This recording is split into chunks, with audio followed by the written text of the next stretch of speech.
April মাসের শুরুর দিকে একটি দৈনিক পত্রিকার অনুসন্ধানী প্রতিবেদনে উঠে আসে পুলিশের সাবেক মহাপরিদর্শক বেনজির আহমেদের নামে বেনামে অবৈধ সম্পদের চাঞ্চল্যকর তথ্য। দীর্ঘ চাকরি জীবন শেষে ২০২২ সালে অবসরে যান পুলিশের সাবেক আইজি। অবসরের পরই বেরিয়ে আসে তার সম্পদের নানা তথ্য।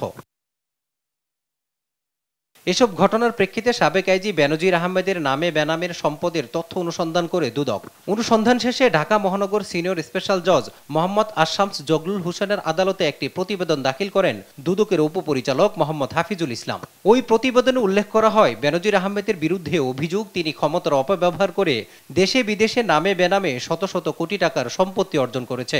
এসব সম্পত্তি তিনি স্থানান্তর, বিক্রি ও বিদেশে পাচারের চেষ্টা করেছেন। এমত অবস্থায় রাষ্ট্রের ক্ষতি আশঙ্কা করে তার সকল সম্পত্তি ক্রোকের আবেদন করেন দুদক কর্মকর্তা।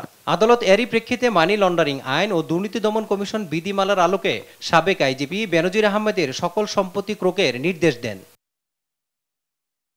মাজহারুল ইসলাম, দেশ টিভি, ঢাকা।